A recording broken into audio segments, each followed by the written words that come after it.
ስለ አሰብ የተጻፈልን አግሪመንታቸው ምንም ነገር የለም አለ። ስለዚህ እስከ የትም ቦታ ቢያስኬድ፣ ስለዚህ ከየትኛውም ዓለም ላይ ምን ይሰጠዋል? ድጋፍ ይሰጠዋል ማለት ነው። ያው እንደምታውቁት ነው። ይሱ ከፈሱ የተጣላ ሰውዬ ነው ኢሳያስ። ከፈሱ ፈሱን አያምንም። እንኳን ሰው ፈስ አያምንም ኢሳያስ። እና ሀገሪቷ ላይ ያሉ ያሰራቸውን ሰዎች እንኳን አንድ ሰው በይቅርታ አልፈታም። በይቅርታ የፈታ ሰው እንኳን አይደለም አንድ ሰው። ስለዚህ ኢትዮጵያውያን በአሰብ ጉዳይ ላይ ያለን ማንነት የሚገርም ቀደምም ስናገረው ነበር። ግመል ሽንት እየጠጣ ሽንቱን እየሸናበት አሰብን እንደ ዳይመንድ እንዳላቸው አድርገው ሲያወሩ ያሳፍረዋል። አሁን የሰሩበት የወሰዱትን ቦታ እንኳን ሰርተንበታል፣ ይኸው በአሰብ ወደብ ላይ ብዙ ስራ ሰርተን ለውጥ አምጥተናል የሚሉ ቢሆን ኖሮ አሳሎች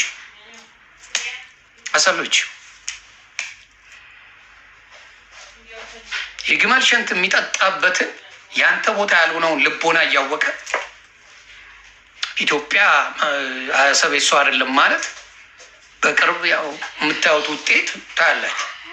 ከማርሻል ብርሃኑ ጁላ ሰምታችኋል፣ ከዶክተር አብይ ሰምታችኋል። እልህ እየተናነቀው ነው የሚናገረው። እልህ እየተናነቀው በአሰብ ጉዳይ ኢትዮጵያውያን ተናግረናል። በአሰብ ጉዳይ ማንም ኤርትራዊ ቢመጣ እኔ መልሴ የኢትዮጵያ ናት አሰብ ነው። ምንም አልሰማ። መንጨርጨር ትችላለህ፣ ኮረንቲ መያዝ ትችላለህ፣ ማህበር ትችላለህ። አሰብ የኢትዮጵያ ናት። ድሮም የምለው ነው፣ አሁንም የምለው ነው፣ ወደፊትም የምለው ነው።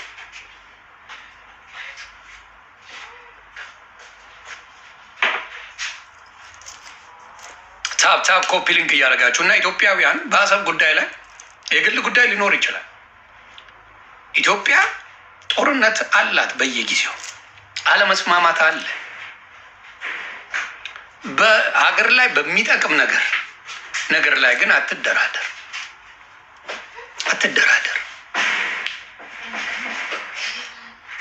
ኢትዮጵያ እንደዛ ነው። ያንን ነው ማለት። ስለዚህ አሁንም ኢትዮጵያውያን እንዴት እንደተጫጩ የቲክታክ ኤርትራውያኖች አይታላል። እንዲያውም ንዴት ስለሚያበዙ ራሳቸው እንዳያጠፉ ያሳዝኑኛል። ብዙ አትናደዱ። ኢትዮጵያ አሰብ ላይ ትልቅ ፕሮጀክት ስትሰራ ታያላችሁ። ተናዳችሁ እንድትሞቱ አልፈልግም እኔ። ስራችንን እያንጃችሁ ጨጓራችሁ እንዲቃጠል እንጂ በንዴት መኪና እየነዳችሁ ተገልብጣችሁ እንድትሞቱ አንፈልግም እኛ። ዊ ዶንት ምክንያቱም አሰብ ለእናንተ ምንም የሰራው ነገር የለም። የእኛን ስራ ስታዩ፣ የእኛ ማንነት ሲያምር ስታዩ በዛ በንዴት ምናምን ጨጓራ እንዲላጥ እንጂ እንድትሞት አልፈልግም። አለውን ኒዳይ ለመሰለ የብዙዎች ኤክሶቻቸው ሲያምርባቸው የሚጠሉ ሰዎች አሉ።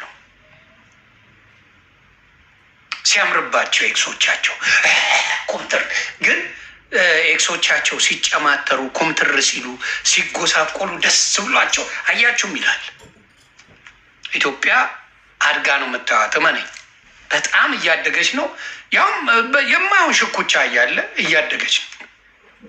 ከዚህ በላይ አበባ ኢትዮጵያን ታያላችሁ።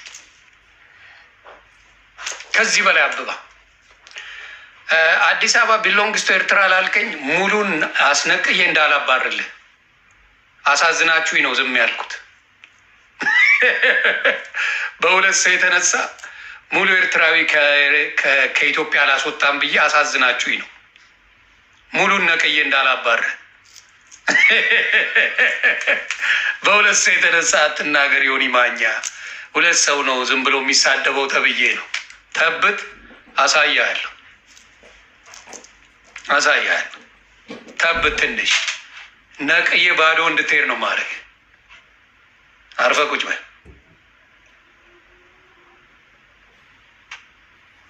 በሀገራችን መብት መንግስት ለእኛ ሰጥቶናል። ለአስፈላጊ ሰዎች መብት ሰጥቶናል። ለምናስፈልግ ሰዎች፣ ከልብ ሀገራቸውን ለሚወዱ ሰዎች መንግስት መብት ይሰጣል። ተግባባን? መንግስት መብት ይሰጣል። የዛሬ ወርኛ የተናገርነው እነ ብርሃኑ ጁላም እነ ዶክተር አብይም ትላንትና ደግመውታል። ሰው አዲስ ነገር አልሰማችሁ። የሚቀጥለው ስትራቴጂ እመነኝ ባልታሰበ ሰዓት አስመራ ነው ያለ ነው እንዳትረሳ። ይሄ ታውጆ ተቀውጦልህ ምናምን አይደለም። ይሄ ተቀውጦ ምናምን እንዳትሰማ። የኢትዮጵያ መከላከያ ሰራዊት አስመራ ነው ያለው ስትባል ታውቃለህ። ይዛኔ እቺን ቃል እንዳትረሳው፣ እቺን ቃል እንዳትረሳው። በምን ሰዓት ተነስቶ መቀሌ እንደገባ ማንም አያውቅም ነበር። በምን ሰዓት ተነስቶ መቀሌ እንደተገባ የህወሓት ጦርነት ጊዜ ማንም አያውቅም ነበር። ዳወዜ ዝግጅቱ ምኑ አብሶሉት የተጠናቀቀ ጉዳይ ነው። እንዳትረሷት ይችን ቃል። እቺን ለቃል አስቀምጧት፣ ለታሪክ አስቀምጧት። ይችን ቃል የት ገቡ ሳይባል የኢትዮጵያ መከላከያ ሰራዊት አስመራ ነው ያለው ተብለ ትገኛል። ጌታን ነው የምልህ። ይሄ እንዳትረሳ። እኔ እነግራቸዋል መቼ እንደሆነ ሳታውቅ አስመራ ነው የምንገኘው። እንዳትረሳው ይሄን። ይችን ቃል አብረን የምናየው ነው። እንደ የነቢያቶችን ንግግር አስቀምጡ። ለታሪክ ይቀመጥ፣ ለታሪክ ይቀመጥ። የነቢያቶች ንግግር ጥሩ ነው፣ ለታሪክ ይዘከራል። ሳይታወቅ አስመራ ላይ ገብቶ ታይዋል። ሁሉን ነገር ከውጭ ከዓለማት መንግስታት ጋር ከዩናይትድ ኔሽን ከምን ያለውን ነገር እየተጨረሰ ነው። ማስረጃ እያሳየን ነው። ማስረጃ ኢትዮጵያ እያሳየች ነው። አሰብ በምንም አይነት መልኩ የኤርትራነቷ የታወጀበት አንድም ነገር እንደሌለ ዓለም ሙሉ አውቆታል። ዩናይትድ ኔሽን ያውቀዋል። ሁሉም ያውቃል። ናው ጭውቴው ይሄ ነው። ጭውቴው ከአስመራ መግለጫ ስንሰጥ የዛኔ መጥተህ የሆኒ ባጃ ቆብና እንዳትለኝ። እኔ ጨርሻለሁ። ስለዚህ ለኢትዮጵያውያኖች አሰብ ማለት የጀርባ አጥንታችን ነው። ወደብ ኢትዮጵያ ያስፈልጋታል። ማንም ሳይሰጥ ማንም ምንም ሳይል የሄደች ቦታ ናት። ማንም ወረቀት የለ ዶክመንት የለ ምንም ነገር በሌለበት ነገር የተሰጠች ቦታ ስለሆነች ኢትዮጵያውያን በብቃት ነው፣ ዝም ብሎ ሳይሆን በብቃት ከች እናደርጋለን። አንተ ጋር እየነዳ አዲስ አበባ ትገባ እንደሆነ እናያለን። ይስዬ ጋር እየነዳ አዲስ አበባ ትገባ እንደሆነ እናያለን።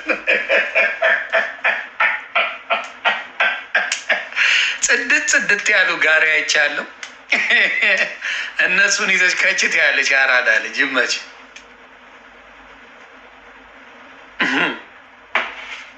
ኢትዮጵያውያን በዚህ ነገር ላይ ዶንት ፕላይ። ሌላው ምንድን ነው? ሙሉ አማራ ኩልፋ ውሸታ።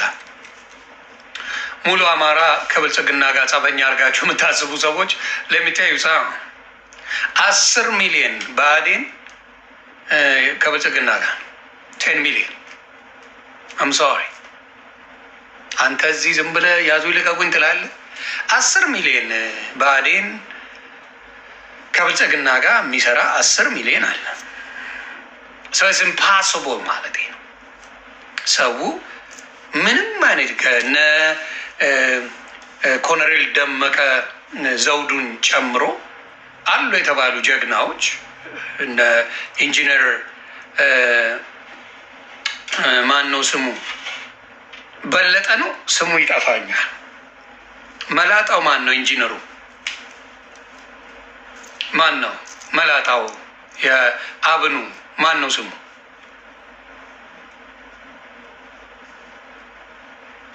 ማን ነው ስሙ? መላጣው የብአዴኑ በለጠ ሞላ። የስ በለጠ ሞላ፣ ኢንጂነሩ በለጠ ሞላ እንዴት እየሰራ እንደሆነ ታያላችሁ። አማራን የካደ ለሚመስላችሁ እነሱ ባይኖሩ አማራ ይበላል። ኢንጂነር በለጠ ሞላ ባይኖር አማራ ይበላ ነበር። እነ የደህንነቱ ዋናው ደህንነት አማራ ነው። እንግዲህ ካያቸው ስሙ አያዝልኝም። የደህንነቱ ዋና ኃላፊ እንግዲህ አማራን ይጠላል የሚባል ተመስገን፣ እነ ተመስገን ጥሩነህ ዋናው ማለት ነው። ያ የደህንነት ኃላፊው ተመስገን ጥሩነህ ነው። ዋናው አማራ ሆኖ አማራ ይጠላል እየተባለ ፖለቲካ ይሰራል። ተመስገን ጥሩነህ እና ዶክተር አብይ የነበራቸውን ግንኙነት ልዘግባችሁ፣ ምናልባት ካላወቃችሁ እናንተ። አብቹ አንዳንዴ ውለት አይረሳም፣ ቂምም አይረሳም። አብይ ሁለት ባህሪ ያለው በጎ ነገር ያደረግለትንም አመስጋኝ ነው፣ ቂም የያዘበትንም አይፋታም። በሁለቱም ነው ያለው። ምክንያቱም ፖለቲከኛ ስለሆነ ሁለት አንግል ያለው ሰው ነው። ተመስገን ጥሩነህ ህወሓት ባባረረችው ጊዜ ዶክተር አብይን ኢንሳን ዶክተር አብይ ነው የመሰረተው። እንደምታውቁት ኢንሳን ከመሰረተ በኋላ ከኢንሳ ዶክተር አብይን አባረረው ቢኒ ቢልጮን አስታውሳችሁ? የህወሓቱ መላጣው ቢልጮ እሱን ሾሙት። ከዛ ሌላ ሰውም አመጡ። እንግሊዝ ሀገር ሄደው ቢያስተምሩት የሚገባው አይደለም። የደነዘዘ ሰውዬ ወስደው ህወሓት እንግሊዝ ሀገር አስተምራው። በፊት ዲግሪ ይገዛ ነበር በእነሱ ጊዜ። ከእንግሊዝ መግዛት ትችላለህ፣ ከህንድ ምናምን ትገዛለህ ዝም ብለህ። በህወሓት ዘመን አሁን ነው የተዘጋው። በ2 ወር ማስተርስ ኢትዮጵያ ውስጥ ይሰጥ ነበር። ማስትሬት ዲግሪ በ2 ወር ታገኛለህ ከግል ከዩኒቨርሲቲዎች ማለት ነው። እሱን ያስቆመው ዶክተር አብይ ነው።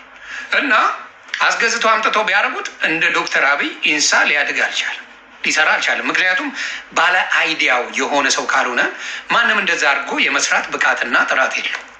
ሰው በተባረረበት ጊዜ ዶክተር አብይን መኪናውን ሳይቀር ነው የቀሙት።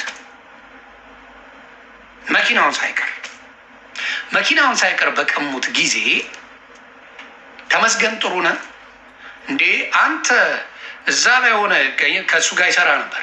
እዛ ላይ ሆነ በትልቅ የምናገዝ ሰው በፍጹም አንተ በእግር እየሄድክ በታክሲ እየሄድክ እኔ በመኪና አልሄድም ብሎ ተመስገን ጥሩነህ የመኪና ቁልፉን የሰጠው ያው የመንግስት የሚሰሩበትን ማለት ነው።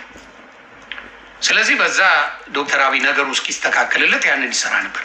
አልተመቸውም። ከዛ ከማጋ አባዱላ ገመዳ የኦሮሚያ ክልል ነበር በዛ ጊዜ። አባዱላ ገመዳ ኦሮሚያ ክልል ላይ ዶክተር አብይና ወሰደው፣ አብረው መስራት ጀመሩ። አዳነች አበቤም ከንቲባ አዳነች አበቤም ሲያሰቃዩት የነበረች ሴት ናት።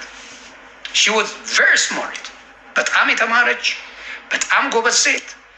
ምክንያቱም ስለ እሷ ለማወቅ ከፈለጋችሁ አዳነች አበቤ መጥፎ ሴትና ጥሩ ሴትና ለማለት ከፈለግ የአዳማ ልጆችን ጠይቅ። አዳማ ላይ ምን አይነት ስራ ሰርታ መጥታለች የሚለውን ጥያቄ ብቻ ጠይቀና የዛን ያፍን ትዘጋለህ። ጌታ ምስክሬ ነው። አዳማ ላይ የሚገርም ስራ የምትሰራ ሴት ነበረች።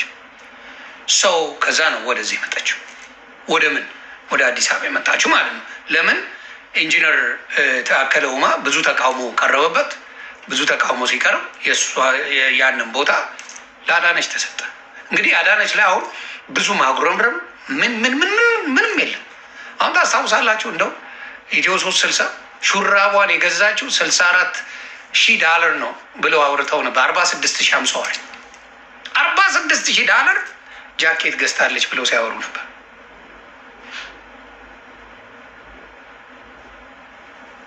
ስማ፣ አንድ ፋራ ስትሆኑ አስቸጋሪ ነው። ፋራ ሰው ዝም ብሎ የመጣለትን እወደዳለሁ ብሎ ያወራል።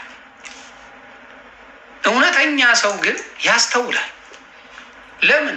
ማንኛውም ባለስልጣን ነገ ጠቆርበታለሁ፣ ሌባ ነባላለሁ ብሎ ቻፓ ቢኖረው እንኳን በራሱ ስም አያስቀምጥም። ልንገርህ፣ ገንዘብ ቢኖረው እንኳን ሊለብስበት። ምክንያቱም እያንዳንዱ የሚጠቋቆሙበት ጊዜ ነው። የሚጠቋቆሙበት ምን ለብሳለች፣ ምን በልታለች፣ ምን ያደረገች፣ ምን ስልክ ተነጋግራለች ተብሎ በሚጠለፍበት ዘመን ማንም አያስገድደኝም ብለህ $46,000 ጃኬት ለብሰ አትመጣ። ፋራዎቹ ፖለቲካ ሲሰሩ ሁሉ ነገር ያምነናል ህዝብ፣ ችግር የለውም ገንዘባችን ተበላ ተብሎ ብቻ ማውራት ነው ተብሎ ይባላል። አትሰራም። ስለዚህ የተማረ ሰው ደግሞ በጣም የተማረ ሰው ለልብስ ደንታ የለው። እንደው ቆንጅዬ መሀይም እንጂ ለልብስ ደንታ ያለው በጣም የተማረ ሰው፣ ሀብታም ሰው የረባ ልብስ ለብሶ አያውቅም። ጌታ ምስክር። አሁን እነ ወርቁ አይተህ ነው የረባ ልብስ ለብሶ አያውቅም። እንደው ትንሽ ብር እንዳለው የሚያስታውቀው ኮፍያው፣ ሰዓቱ ምናምን በተወሰነ ሊያስታውቅ ይችላል። የነ ወርቁ አይተህ ነው። ምክንያቱም ሰዓታቸው ምናምን የሀብታሞች መገለጫ። ከዛ ውጪ ግን ልታይ ብለው የሚለብሱት የተለየ ልብስ አያደርጉም። ይሄ የሀብታሞች ማንነት ነው። ሳይኖራቸው ያብለጨልጫሉ፣ ሲኖራቸው ግን እንደዛ አይነት ነገር አያደርጉም። ስለዚህ በፖለቲካም ከሄድ የሚያስፎግራቸው ነገር አያደርጉም በጭራሽ። ስለዚህ ኢትዮ 360 ሲበጠረቁ ነበር በዛ ዘመን። አሁን መንሱሬ ስለሌላት ጌታ መንሱርዬ የላት። ግን ምን ይላሉ አሜሪካንስ? ፌክ ኢት አንቲል ዩ ሜክ ኢት የሚባል አባባል አለ። መንሱሬ አሁን ወንድማችን በኢትዮጵያ ስታንዳርድ ጥሩ ላይፍ አለ። በኢትዮጵያ ስታንዳርድም እንዲሁም አንዳንዴ አሜሪካ ከሚኖሩት ጥሩ ላይፍ አለው ብዬ አስባለሁ። ጥሩ ላይፍ ማለት ግን ሀብታምነት ማለት አይደለም። ሀብታምነት ማለት አይደለም። ተግባባን? ሀብታምነት በሌቭል ስናየው እኛ እነ ወርቁን እነ እንትናን ነው የምናየው። እነ ወርቁን እነ አላሙዲን ምናምን ነው የምናየው ፕራይቬት